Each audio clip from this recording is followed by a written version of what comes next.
Assalamualaikum warahmatullahi wabarakatuh. Bismillahirrahmanirrahim. Alhamdulillahirabbil alamin wassalatu wassalamu ala Rasulillah wa ala alihi wa sahbihi wa man walah. Pemirsa sekalian di mana saja berada, pada kesempatan ini kita melanjutkan membaca kitab Hidayatus Salikin fi Suluki Maslakil Muttaqin yang disusun oleh Syekh Abdul Somad Al-Falimbani di dalam perkara-perkara penting di dalam agama yang merupakan pelajaran yang menjadi bekal kehidupan agar diberikan Allah Subhanahu wa taala keselamatan hidup di dunia, terlebih lagi di akhirat. Pada kesempatan ini kita melanjutkan kajian daripada bab yang kelima, yakni al-babul khamisu fi ta'atil batinati. Bermula bab yang kelima fi ta'atil batinati pada menyatakan tentang ketaatan batin. Dan pada pagi hari ini kita akan membaca fasal yang ketiga. Jadi fasal yang pertama kita telah membaca tentang taubat, kemudian fasal yang kedua adalah khauf, dan pasal yang ketiga adalah tentang zuhud. Bismillahirrahmanirrahim. Qala al-musannif rahimahullahu taala, nafa'anallahu bihi wa bi'ulumihi fid dharain amin. Al-faslu tsalitsu fi zuhdi. Al-faslu tsalitsu bermula fasal yang ketiga fi zuhdi pada menyatakan tentang zuhud. Yang dimaksud dengan zuhud adalah bahwasanya satu akhlak yang penting dan tinggi di sisi Allah Subhanahu wa taala, bahwa seseorang itu telah memberikan kepadanya satu sikap, yakni menjauhkan dirinya daripada dunia dan memiliki keinginan dan semangat yang tinggi terhadap akhiratnya. Kemudian Allah Subhanahu wa taala menerangkan tentang orang yang zuhud itu, dia dicintai oleh Allah Subhanahu wa taala, juga dicintai oleh manusia. Jadi zuhud adalah satu sikap seseorang itu di mana ia menjauhkan dirinya daripada dunia atau mengambil dunia hanya sebatas keperluannya saja, sekedar hajatnya. Adapun selebihnya daripada itu, ia fokus atas keberuntungan atau kemenangannya untuk urusan akhirat. Baginda Nabi SAW dalam satu sabdanya pernah bersabda di dalam hadis yang diriwayatkan Imam Ibnu Majah, Imam At-Tabrani, Imam Al-Hakim dan Imam Al-Baihaqi. Ini dituliskan, dinukilkan di dalam kitab Ithaf Sadatul Muttaqin bi Syarah Ihya Ulumuddin yang ditulis oleh Sayyid Az-Zabidi, Murtadha Az-Zabidi. Imam Az-Zabidi adalah seorang ulama besar yang ahli dalam berbagai macam ilmu. Beliau adalah ahli bahasa, beliau juga adalah ahli tentang masalah nasab, juga ahli hadis. Dan beliau adalah Imam Murtadha Az-Zabidi dalam sebuah kitabnya yang bernama Al-Ithafu Sadatul Muttaqin bi Syarah Ihya Ulumuddin. Dalam kitab Hidayatus Salikin fi Suluki Maslakil Muttaqin ini dinukilkan daripada kitab Ithaf itu sebuah riwayat Nabi SAW bersabda, izhad fid dunya yuhibbukallah, wazhad fima fi aidin nasi yuhibbukan nas. Zuhudlah engkau di dalam dunia, yakni benci olehmu akan dunia, niscaya Allah Subhanahu wa taala mencintaimu. Dan zuhudlah engkau pada barang yang ada pada manusia, maka sungguh manusia akan mencintaimu. Jadi satu sikap yang zuhud ini adalah satu sikap yang mendatangkan cinta, baik itu cinta dari Allah Subhanahu wa taala, begitu juga cinta daripada manusia. Jadi izhad fid dunya yuhibbukallah. Zuhudlah kamu terhadap dunia, zuhud maknanya adalah benci, tidak menyukainya, hanya sekedar mengambil sebatas hajatnya saja.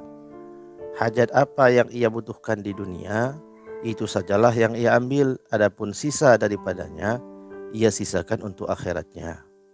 Kehidupannya di dunia sebatas kemampuannya di dalam mempertahankan hidupnya, sebatas ia mengambil perkara-perkara yang ia butuhkan untuk memenuhi hajatnya di dunia.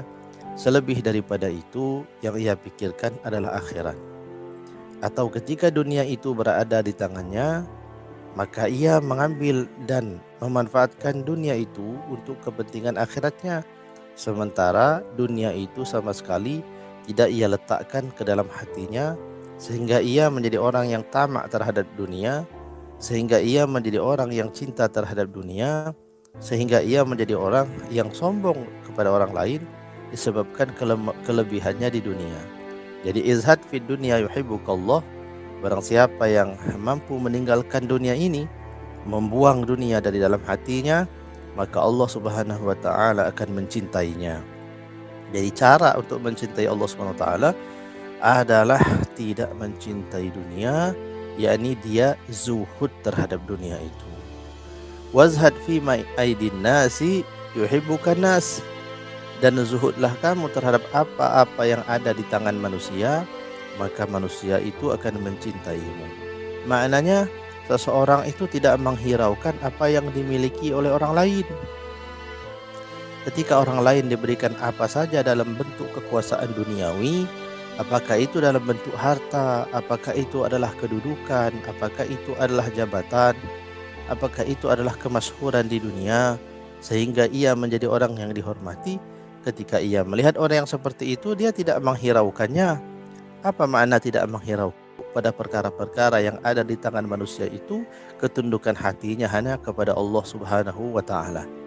Baginya sama saja, ia melihat orang yang lemah sama dengan melihat orang yang kuat pun sama. Artinya hatinya sama sekali tidak pernah terpautkan terhadap apa yang ada di tangan manusia itu. Bila itu ia lakukan dan bila itu ada sikap di dalam hatinya, maka sesungguhnya ia akan dicintai oleh manusia. Biasanya orang itu akan dibenci oleh manusia bila ia mengganggu haknya. Apabila hak-hak yang ada pada tangan orang lain itu diganggu olehnya, maka orang akan benci padanya. Namun sebaliknya, bila ia tidak menghiraukan apa-apa yang ada di tangan manusia, dia tidak mendengki kepada apa yang di tangan manusia, dia tidak silau dengan apa yang ada di tangan manusia, maka sungguh dia akan menjadi orang yang dicintai oleh manusia.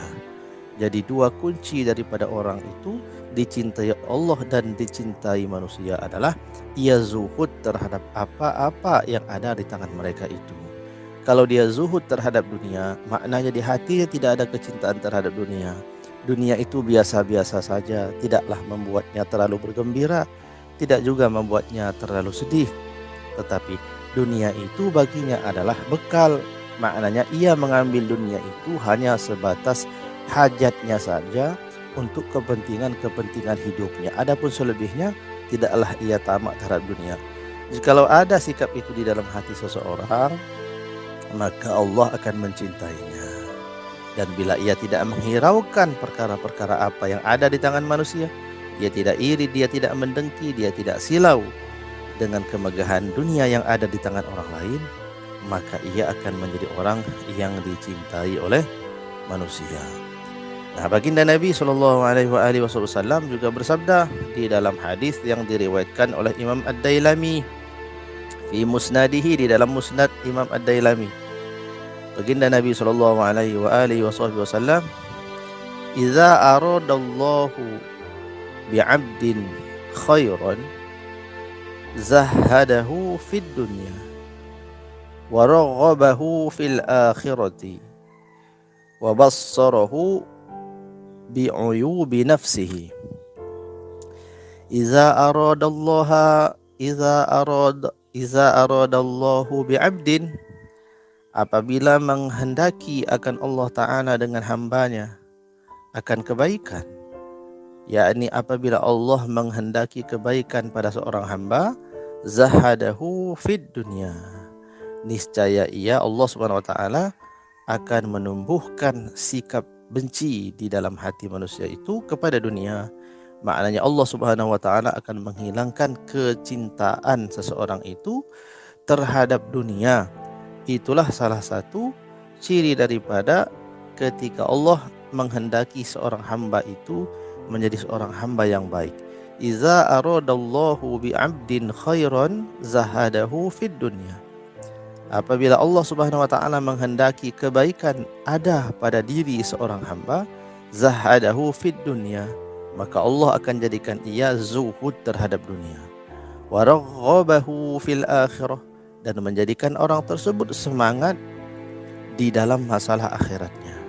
Dalam masalah dunia ia biasa-biasa saja, Allah hilangkan kecintaan di dalam hatinya daripada dunia itu, lalu Allah Subhanahu wa taala sebaliknya tanamkan di dalam hatinya kepentingan yang dalam mengenai akhirat.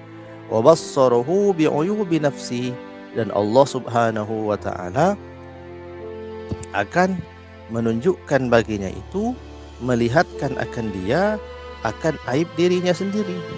Jadi Allah Subhanahu wa taala akan memberikan kemampuan pada diri seseorang itu bisa melihat aibnya sendiri. Dia bisa mengetahui di mana letak kesalahan-kesalahannya, sehingga dengan ia mengetahui letak kesalahan-kesalahannya itu, letak daripada kekurangan-kekurangannya itu, maka seseorang yang mengetahui kesalahan tentu dia juga adalah orang yang mengetahui bagaimana cara memperbaiki perkara-perkara yang kurang itu.